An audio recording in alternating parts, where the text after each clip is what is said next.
పాడదాం అనుకున్నాం కానీ పాట ఇప్పుడు సమయం లేదు కనుక డైరెక్ట్ మనము వాక్యాన్ని చదవడానికి మనం వెళ్ళిపోదాం. యోహాను సువార్త 19వ అధ్యాయము 28, 29వ వచనం సహోదరుడు కుమార్ గారి ముందుకు చదివించాలి.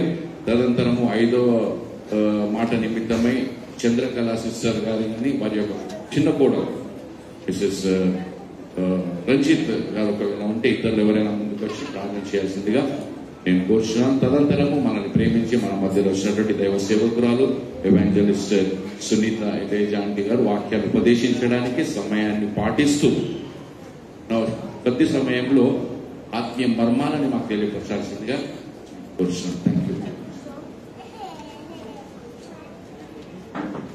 అందరికీ యేసయ్య పలికిన 5వ మాట యోహాను సువార్త 19వ అధ్యాయము 8:29.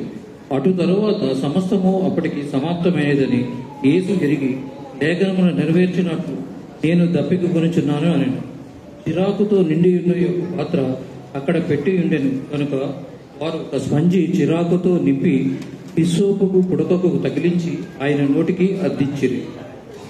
ఇంతటితో వాక్యము సమాప్తం. ప్రార్థన.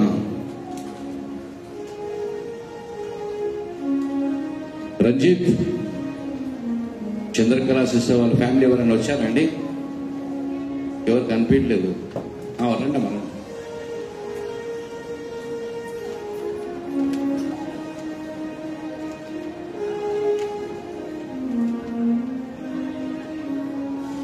ఈ మాట తర్వాత నేను మాట ఇచ్చిన విధంగా నేను ప్రత్యేకమైన పాట పాడడానికి సిద్ధపడమని చెప్పాను. అనురాధ సిస్టర్ వారితో ఇద్దరు ఎప్సిబా ఎవరి కుమార్తె బాప్తిజం తీసుకుని సిద్ధపడుతుంది. తర్వాత వారి యొక్క సహోదరి అనుష, వారికి నేను మాట ఇచ్చాను ప్రత్యేకమైన పాట పాడడానికి. మీరు ఒకవేళ సిద్ధపడి ఒకటే ఒక వచనం మీరు నేర్చుకున్నటువంటి ఆ యొక్క పాటలు ఒకే ఒక వచనం ముందుకు వచ్చి పాడడానికి సిద్ధపడాల్సిన నేను కోరుచున్నాను. ఒకటే ఒక వచనం.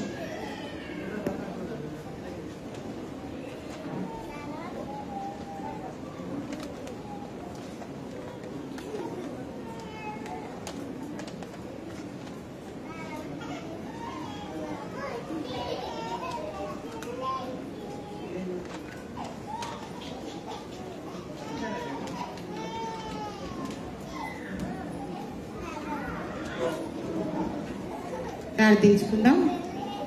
స్తోత్రంనైనా పరిశుద్ధుడా పరిశుద్ధుడా కృపా మేడ కర్ణగల దేవా నీకు వందనములు.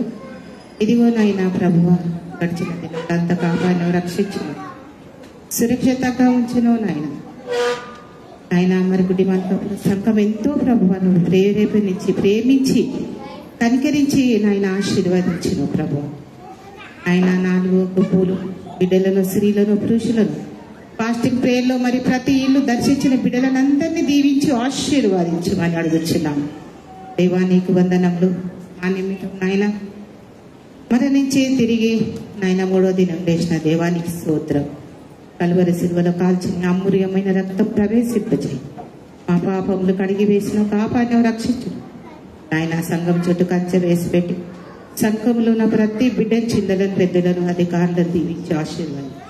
అయ్యగారి సేవ దీవించు నాయన. అమ్మగారుల సేవలో నాయన మరే కుమార్తెలు నడుస్తున్నారో అటు వారిని కూడా జ్ఞాపకం చేసుకొని నాయన స్థిరంగా నిలబెట్టుమని ప్రార్థిస్తున్నాను. మా కుటుంబాలను అందరినీ నన్ను నా కుటుంబాలను జ్ఞాపకం చేసుకొని మహిమ పొందమని యేసుక్రీస్తు నాయన పేట ప్రార్థించి అడిగి వేడుకుంటున్నాం తండ్రి.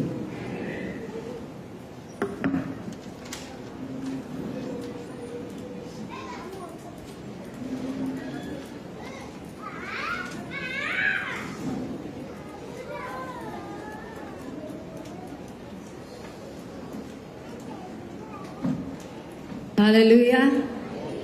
దేవునికి మహిమ కలుగును గాక.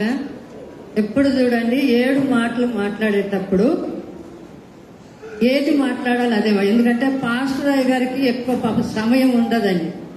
తను ఎన్ని మాట్లాడినా కూడా లాస్ట్ కాపరి మాట్లాడిన మాటలు మనకు అభిషేకము దీవెనలు వస్తాయి.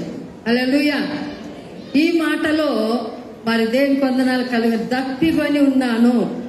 ఏమన్నాడమ్మా చెప్పండి? దప్పికొని ఉన్నాను. లోకరీతిగా దప్పి కాదండి, ఆత్మరీతిగా దప్పిక. ఆత్మలు రక్షించనికే దప్పికొని ఉన్నాడు. మన తల్లి సంఘానికి ఇచ్చుడని మొదటి మాట, తండ్రి వీరేం చేస్తారో ఎరగరగా వీళ్ళని క్షమించు. శిలువలో ఉండి కూడా మన గురించి క్షమించాలని మాట అడిగింది. మరి రెండో మాట మరి దొంగ గురించి కూడా మాట్లాడింది, అవునా? మూడో మాట తల్లి గురించి, నాలుగో మాట తన ఆత్మ, ఐదో మాట దప్పికొని ఉన్నాను. శిలువ మీద ఉండి కిందుండి అడుగుతలేడండి, నాకు నీళ్ళు ఇవ్వండి అని అడుగుతలేడు, దప్పికొని ఉన్నాను. ఏం దప్పికండి? ఆత్మ దప్పిక, ఆత్మను రక్షించే దప్పికండి, యేసు ప్రభు దప్పిక. ఆయనను కింద ఉన్నవారు సిరిక చేదు అందించినా కూడా నోటి కాడ కూడా పెట్టుకోలేదండి, ఉముచివేసిండు. ఎందుకంటే తన తండ్రి చిత్త ప్రకారం లోకానికి ఆత్మలు సంపాదించడానికే యేసు ప్రభు మన కొరకు వచ్చి. ఇంకోటి శిశువులకి నేర్పించు, మిమ్మల్ని చేపలు పట్టే జాలరుగా, మనసులు పట్టే జాలరుగా మిమ్మల్ని నేను చేస్తానన్నాడు. ఎందుకంటే ఆత్మ ద్వారా శిశువులు కూడా నడిపించిండండి. మరి మనకందరికీ తెలుసండి, సమరయ స్త్రీ కూడా మిట్ట మధ్యాహ్నంలో బావి కాడికి వచ్చింది యాకోబు, నీళ్ళ గురించి ప్రభువు తెలుసు అక్కడ ఒక బిడ్డ వస్తాడని. అక్కడికి వచ్చినాక మనకు అన్ని తెలుసు, కానీ ఒకటే మాట నేను చేస్తాను, నేనిచ్చిన నీళ్ళు నీకెన్నడికి దప్పికుండవు, నేనిచ్చిన నీళ్ళు నీకు ఎప్పటికీ దప్పికుండదు. ఎందుకంటే జీవజలం ఊటలు, జీవాహారము నేనే, జీవజలము నేనే. ఆ స్త్రీకి అంటాడు, అమ్మా నేనిచ్చిన నీళ్ళు నీకెన్నడికి దప్పి. ఈరోజు ప్రతి కుటుంబంలో జీవజలం ఊటలు దప్పికొని ఉండాలి, మనం ఆత్మ దప్పికొని ఉండాలి. మనకి చాలా క్రైస్తవులకు శ్రమలు వస్తుందని చాలా మంది కూడా భయపడుతున్నారు, కానీ మనము ధైర్యంగా ఉండాలి. ఎప్పుడు ఉంటామంటే ఆయన జీవజలం తాగినప్పుడు మన ఆత్మలో, అంతరంగంలో ఆత్మతోని బలపడ్డప్పుడే మనం రోషంగా ఉంటామండి. ఎవరైనా ఇప్పుడు వచ్చి మిమ్మల్ని కొడతా అంటే ఏమంటారు? మేము భయపడము, మాలో ఉన్నవాడు లోకములో ఉన్నవాడు కంటే గొప్పవాడు, జీవజలం ఊట మనం మేము తాగినాం కాబట్టి మనం ఆత్మతో ఉండాలండి. దేనికి చూడండి, లాస్ట్ దొంగ కూడా మరి చనిపోయిన యేసు ప్రభు లాస్ట్ కూడా ప్రాణం పోయేటప్పుడు కూడా ఒక ఆత్మను సంపాదించింది కదా, అవునా కదా? ఆత్మ సంపాదించింది.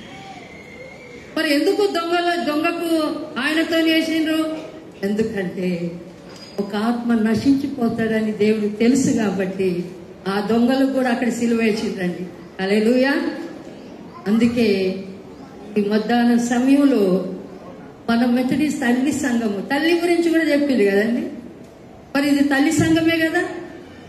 మరి ఎంతమంది మనము స్త్రీలు ఆత్మల తల్లిగా ఉండాలండి, ఆత్మలు రక్షించే తల్లిగా ఉండాలి. ఆ దొంగ అంటాడు కదా, తండ్రి నీ చిత్తం అయితే నన్ను ఈ రాజ్యం, ప్రభు ఏమంటాడు, నేడే నాతోని అంటే సిలువలో కూడా చనిపోయి ఒక ఆత్మను రక్షించిండండి. హల్లెలూయా. ఎందుకంటే ఆత్మ గల దేవుడు, పరిశుద్ధాత్మ దేవుడు ఆత్మలు సంపాదించారు. అందుకే ప్రభు అంటాడు, శిశువులకి మిమ్మల్ని మనసులు బట్టే జాలరుగా చేస్తాను, ఆత్మలుగా. మరి లోకములో సేవకులు తల్ల కిందలు చేసేవారు ఉన్నారు అని అన్నాడు దేవుడు. ఈరోజు నువ్వు నేను ఆత్మలు సంపాదిస్తున్నామా? సన్నిధానం తీసుకొస్తున్నామా? ఈ యొక్క గ్రామంలో ఇంత పెద్ద మందిరం దేవుడు కట్టించిందంటే ఎందుకు కట్టించిండు? ఆత్మలు తీసుకురానికి. మరి అయ్యగారు అన్నారు, బాప్తిసం తీసుకున్న వారు 9 మంది గురించి ప్రార్థించారు. హల్లెలూయా. 9 ఆత్మలు రక్షించుకున్నారు. 9 మంది కదండి, ఇంకా ఎక్కువ రక్షించాలి మనం. ఆత్మలు రక్షించే బిడ్డలుగా ఆత్మ దాహం తీర్చుకునేటట్టు ఉండాలి. దాహం అండి, ఎందుకంటే మనకి ఎండాకాలమే కదా గుడ్పేడ వస్తుంది ఎక్కువ. నీళ్ళు మరి మా పాస్టర్ గారు ఏమన్నా నీళ్ళ బట్టలు పెట్టిపించింది మాకు తాగమని. కానీ ఈ నీళ్లు లోకరీతిగా నీళ్లు, కానీ దేవుడిచ్చిన జీవజలము నిన్ను నన్ను రక్షించు. ఆ స్త్రీకి అంటాడమ్మా నేను దప్పికొని ఉన్నాను, ఎప్పుడైతే ఆ మాట అని దేవుడు అన్నాడు, ఏమన్నాడంటే నేను ఇచ్చిన నీళ్లు నీకు ఎన్నడికి దప్పికూడదంటే ఆయన పాప జీవితం అక్కడ ఆ కుండ పగలగొట్టి పరిగెత్తిందండి. ఆయన ఇచ్చిన నీళ్లు మన జీవితాలే మారిపోతుంది, మన రోగాలు పోతాయి, ముఖ్యంగా మన పాపాలు కడగబడుతుందండి. చాలా జాగ్రత్తగా, మాకు ఇక టైం లేదు అయ్యగారికి ఇయ్యాలి కాబట్టి ఇవన్నీ మరి మీరు బైబిల్ చదివి చెప్పారు కానీ నాకు చదువు రాకుండా కూడా మీరు నమ్మండి నమ్మకండి. రాత్రి ఎప్పుడైతే నా కొడుకు 5వ మాట ఇస్తున్నారు మమ్మీ అన్నప్పటి నుంచి నేను నిద్రలో యేసయ్య ఎలా చెప్పాలని దేవుడు నాకు రీల్ ఇస్తున్నాడండి. హల్లెలూయా. ఆత్మ ద్వారా మాట్లాడిన మాట ఇది. లాస్ట్ మాట చెప్పి నేను ముగిస్తాను. మేమేమి అనుకున్నాం మనకు టైం లేదు అని అయ్యగారికి ఇవ్వాలి. మరి లాస్ట్ మాట ఒకటి అంటున్నాను, ఎంతమంది తప్పికొని ఉన్నారు? దేవుడు అంటున్నాడు నేను ఇస్తాను నీళ్ళు. ఎంతమంది తప్పికొని ఉన్నారు అంటే మీకు అవసరం లేదా? చేతులు ఎత్తరా? ఎంతమంది తప్పికొని ఉన్నారు? ఈ మధ్యాహ్నం సెలవు ప్రభు అంటున్నాడు నేను మీకు ఇస్తున్న నీళ్లు ఎన్నడికి తప్పి ఉండదండి. ఆయన ఇచ్చిన నీళ్లు ఇప్పుడు ఈ లోకరీతి నీళ్ళల్లో అన్ని మెడిసిన్ అన్ని కలిపి మనకు ఫిల్టర్ గా వస్తాయి, కానీ దేవుడు ఇచ్చిన నీళ్లు ఒరిజినల్ నీళ్ళు. ఆ నీళ్ళు ఏంటి తెలుసండి? వాక్యం, పరిశుద్ధాత్మ. ఒక్కొక్క బిడ్డకు ఒక్కొక్క వాక్యము నీ కుటుంబంలో నెరవేర్చాలి. ఇంకోటి పరిశుద్ధాత్మ ద్వారా దేవుడు మాట్లాడుతున్నాడు, ఈ రోజు నుంచి నీ కుటుంబము దాహం పడి ఉండాలి. హల్లెలూయా.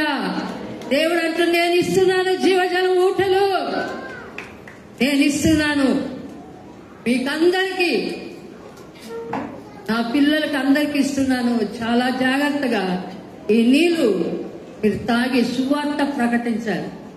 దాహం తీర్చింది కదా దేవుడు, ఇంట్లోనే ఉండాలని కదండి, బయటికి వెళ్ళాలండి. బయటికి వెళ్ళాలి, సువార్త ప్రకటించాలి, సంఘం నింపాలి.